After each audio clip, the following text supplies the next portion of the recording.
coming together. I kind of want to start out with a story, okay? My name is Joe Louis Molina. I was named after Joe Louis because my dad was an activist back in the early 70s with Cesar Chavez. And when I was born in Arizona, Phoenix, I remember the t-shirts, La Raza, the white t-shirts in the fist. And until in adulthood, I never understood why and who I was. But most importantly, now as an adult, I understand. As an artist, I create art, multimedia art, and I provide spaces for people to come together. And I started realizing that it's not really about the art, it's about the dream that we have. The vision, the stories that connect us all. Because when you start to think about our art and our culture, that connects everyone in this world. It's a multicultural language. When that man or woman put their hand on that cave and said that I am, it was a message saying that we are. It's not an I message, it's an us message. And early this morning when I had to be at the gallery to open up and decide at 6 o'clock in the morning because we had an all-day event, what is the choice that I have to make? Everybody is making a choice every day. Coming through that fog, over an hour and saying I have to be here because this is a family that I've never had before. Knowing that my dad worked at Maricopa County as a sheriff's deputy, working in the fields and us being migrant workers, that is a part of everybody.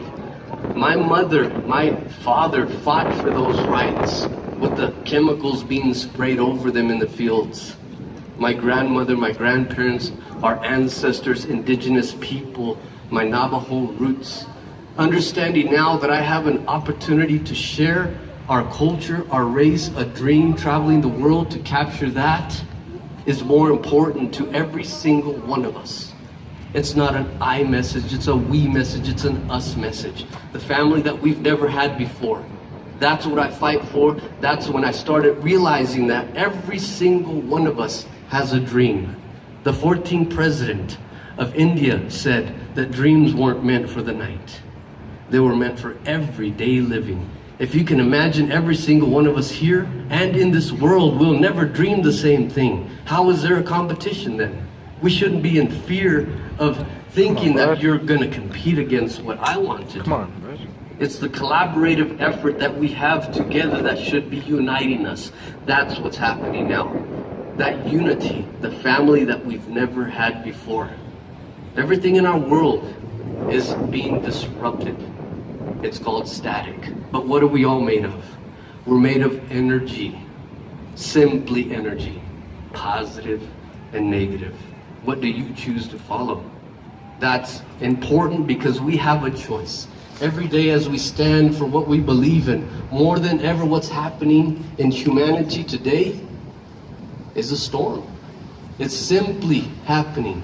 Now humanity is being divided in so many directions in different places that we ourselves are in a natural disaster. Mother Earth is sending us the message.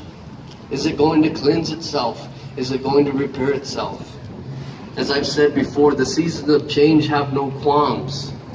As the beautiful seasons here in Colorado.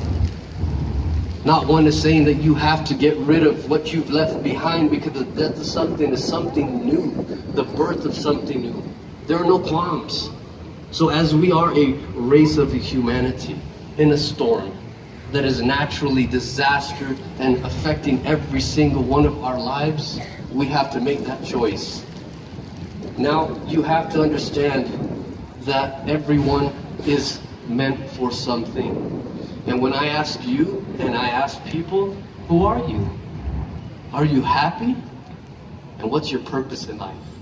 Because those that are saying, yes, I'm okay, everything's all right, and I'm fine, guess what? They haven't found themselves yet. They haven't woken up to the earth, what was going on, what is happening. They need to be waking up with new eyes every morning. Wake up with new eyes every morning. Then you'll understand that we have the opportunity to say something. We have an opportunity to speak up for ourselves. We have an opportunity to live a life with health, wellness, a purpose, something we love to do. Because I can tell you right now, there's a lot of people that wake up And they look in the mirror and they're doing this and they're having to do this and they have to face the world because the world and society has been telling them to do what they have to do. You have to say what you have to say. You're supposed to be able to think for yourself, but you can't. You're constrained, you're confined. Now, can you honestly say that you wake up every morning doing what you were born to do? I started finding that because I really got tired of people judging you by how you look or what you say. Now, as an artist, my job is to come up with the most ridiculous, random things that may inspire others, that can be abstract, but I don't have to be in fear of being ridiculed, ostracized, lose my job. I'm going to hopefully dream for those and inspire those that want to live their life and find themselves. We'll support one another because that's the family, again, that we've never had. And it's sad that we see our own family suffering every day. Our own blood family suffering every day. We can't even talk to our neighbors. We can't have a block party. We can't communicate on a level that is reaching one another, that has a purpose.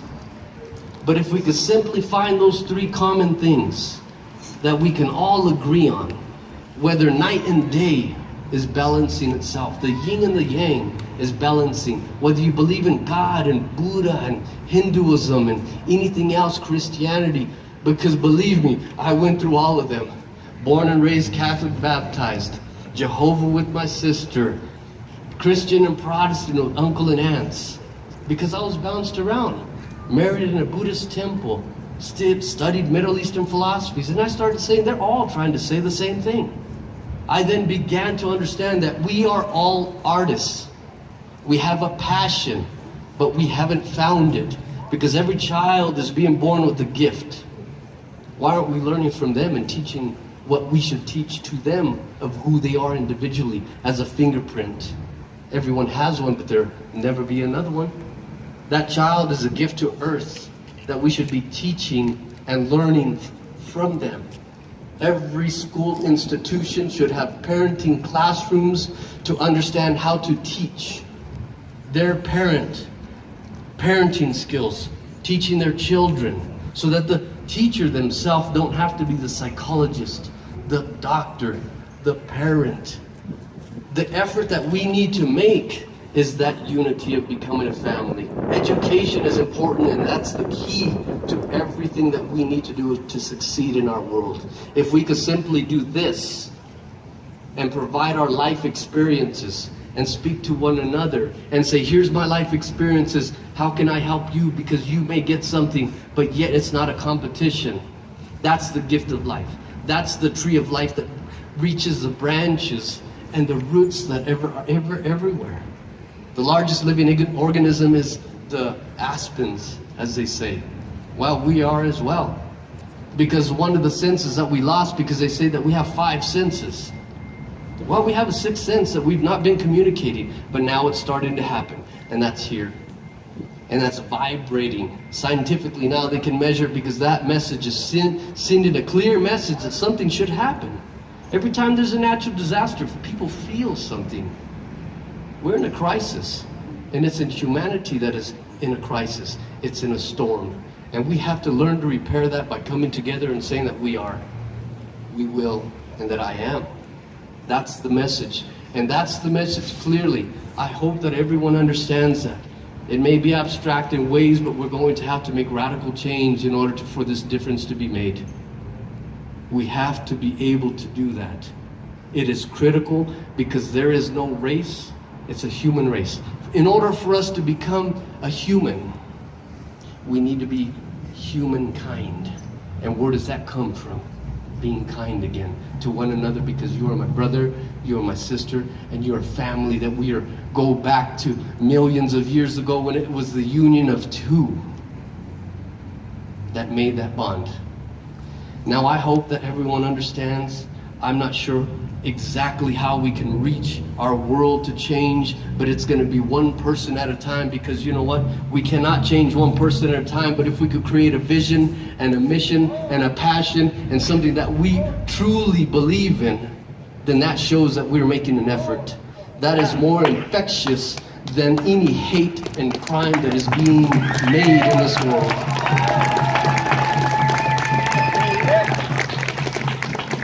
Because we can change it. We can change it by one dream at a time and by sharing that dream.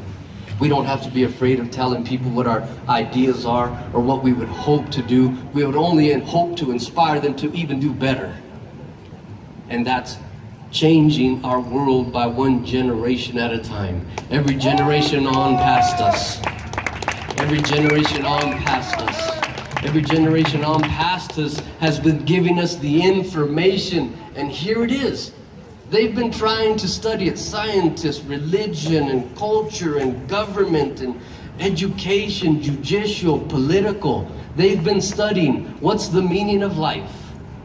I ask you, what is the meaning of life? Because they spend billions of dollars and millions of dollars in books and everything else. What is the meaning of life to you? Because that's where it starts. The meaning of life is meant for you and you only, and only you.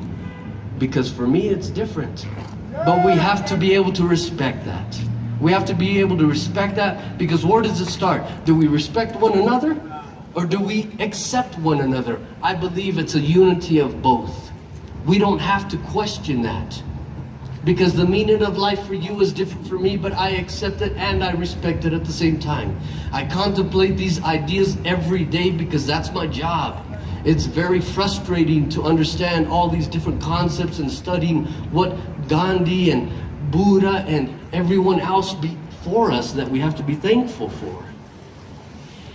Mandela once said that he would only hope to project the idea that even the most fantastic dream can be achieved if we're prepared to endure life's challenges. Are you prepared to endure life's challenges?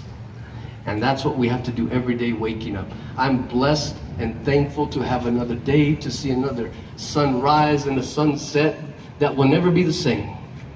Never be the same. And that's what I'm blessed for, and that's what I'm thankful for, and that's why I'm here to share this message for unity for every community. And that's where it starts, whatever we can do. Thank you very much.